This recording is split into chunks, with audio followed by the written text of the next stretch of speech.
Former Americans who gave up their citizenship want their money back. Last fall, Nina Nelson went to the U.S. Embassy in Paris and renounced her citizenship to the United States of America. Now 67, Ms. Nelson called the decision painful and one that she wasn't happy about. She had not lived in the United States since she was a young girl, and to be an American citizen who lives abroad can be taxing, literally. The United States is one of only a few countries that levy taxes based on citizenship rather than geography. This means that Americans living abroad must file a tax return, and they may find it more difficult to open a bank account because of reporting rules for foreign banks imposed by the U.S. government. I did it because of the permanent stress, Ms. Nelson said, of her decision to relinquish her U.S. citizenship. The process to obtain what is known as a certificate of loss of nationality, which included taking an oath of renunciation after several months on a waiting list, cost her $2,350, a fee that the United States began to impose in 2014 on those trying to renounce their citizenship. For 4 years before that, the fee was $450, and before that, the certificate was free. On Monday, the State Department announced a proposal to return the fee to $450, a move it signaled earlier this year. Now, Ms. Nelson and others who paid the higher amount would like some of their money back. She and 3 other plaintiffs, including citizens of Germany and the Netherlands, filed a class action lawsuit against the State Department to get the difference of $1,900 refunded. The lawsuit calls the higher fee arbitrary, capricious, and illegal because, among other things, it was used to fund governmental functions completely unrelated to renunciation services. The State Department declined to comment on the lawsuit, but in its proposal announcing the fee shift on Monday, it said that citizenship renunciations were extremely costly for the department, requiring consular officers and employees overseas, as well as in the United States, to spend substantial time handling those requests. It said that in 2010, the $450 fee represented less than 25% of the cost to the U.S. government. Fabian Lehagre, the president of the Accidental Americans Association, a nonprofit in Paris that spearheaded the lawsuit, said in an email that he estimated around 30,000 Americans would be eligible for refunds if the lawsuit succeeded, based on the number of renouncers provided by the State Department. The group uses accidental Americans to refer to Americans who live abroad or outside the United States and have little connection to the country. In 2020, the organization filed another lawsuit challenging the $2,350 fee. This year, that suit was dismissed.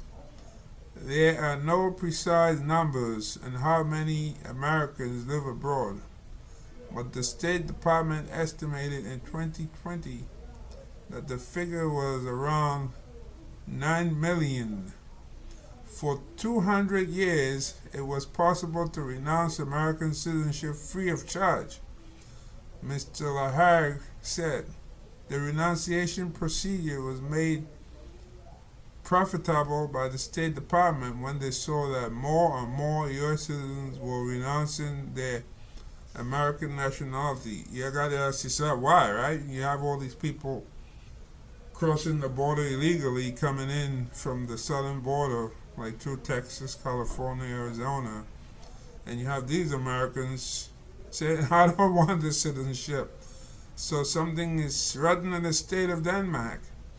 For Mr. Lehagre Group, the lawsuit is the latest battle in aiming to shift American tax policy away from a citizenship-based one. In 2010, Congress passed the Foreign Account Tax Compliance Act, which placed a requirement on foreign banks to report information to the Internal Revenue Service about accounts held by Americans and increased financial reporting requirements for Americans living abroad. The act made filing taxes compulsory for Americans with foreign assets living abroad, despite the fact that many of them do not have strong ties to the United States. Banks that do not comply with the U.S. reporting requirements face steep financial penalties. The law was aimed at deterring Americans from hiding taxable income, but opponents of those measures say they have had adverse effects on many Americans living abroad. Some banks, for instance, decline to take on U.S. clients, creating difficulties for Americans seeking mortgages in other countries. The rules have also created bureaucratic headaches for U.S. executives working for foreign companies. Ms. Nelson was born in Fort Wayne, Indiana, to an American father and a French mother who met at the end of World War II. Her father moved the family to France when she was 12, and Ms. Nelson has remained there since, eventually becoming a French citizen. Because of the U.S. reporting requirements, Ms. Nelson said she had to use a specialized account to file her tax return every year at a cost of $1,500, even though she did not have income to report. So why didn't she just say, to heck with it, I'm not going to do this? I'm kind of wondering here, well, what's going to happen if you don't? She has no connection to the U.S. She definitely is not traveling here. So what's going to happen to her if she doesn't go along? Because I sure am going to spend $1,500 to file a tax return, and I don't have any income to report. I wasn't going to do it. Nope, I wasn't going to do it. So Ms. Nelson said she deliberated for years whether or not to renounce her. Why would she even need to deliberate? So what? You left the United States when you traveled. You never came back. You're a French citizen. What's the thing about it? What's the thing about it? You're in the line with culture. You're in the line with wines, red wines, white wine, champagne, everything like that. You don't need to come back here. When she finally did, Ms. Nelson said she felt bad. Really? Like I had done something against my own will. I felt compelled to do it because it seemed to be the only solution for me to back out of the situation that I couldn't control and that I didn't like, Ms. Nelson said. Esther Jenk, another lead plaintiff in the lawsuit, grew up in Iowa and moved to Germany almost 3 decades ago. After meeting her future husband in graduate school, she renounced her citizenship in November 2018, right? Citing the financial reporting requirements.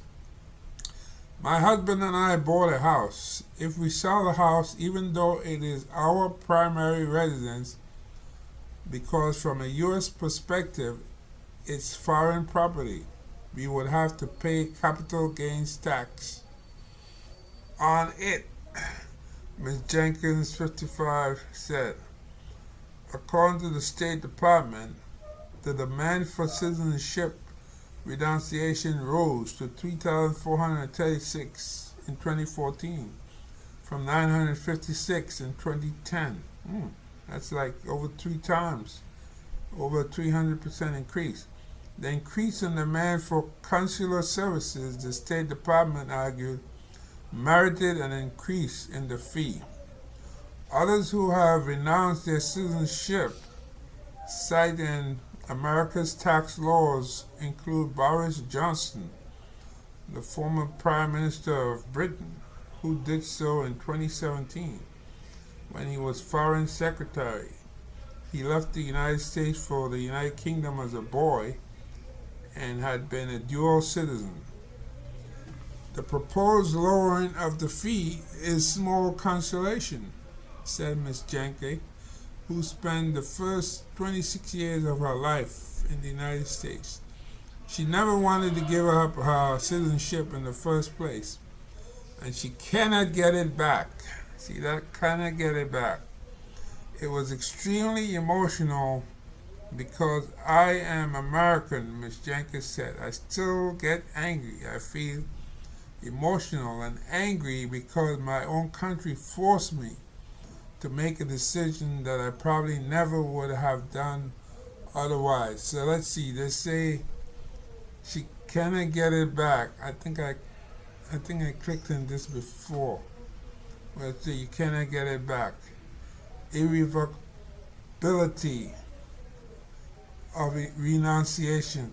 Finally, those contemplating a renunciation of U.S. citizenship should understand that the act is irrevocable. That means you can't go back, except as provided in Section 351 of the INE 8 U.S.C. United States Code 1483, and cannot be canceled or set aside absent a successful administrative review or judicial appeal. So basically they're telling you once you do it, that's it. You can't go back, you know? So you cannot go back. But, you know, for all these people who, like Boris Johnson, Ms. Jenkins, all these people, like the woman in France, they have zero connection to the United States. So why do you need your citizenship? You don't. You have nothing in common with the people here. If you grew up in France from the age of 12, you know, when you left, where was she, in Fort Wayne, Indiana? Absolutely, you have nothing in common. You want to visit the United States, you can always visit on a French passport, right? You don't need to have United States citizenship to do that. And it's crazy that banking regulations, if you try to open a bank account, some banks don't want to deal with all the different bureaucracy or risk being fined. So that means good luck if you're an American citizen trying to open a bank account. Unless, I guess, if you open a Swiss bank account. I think Switzerland is very different. They have different rules, but this article didn't address that.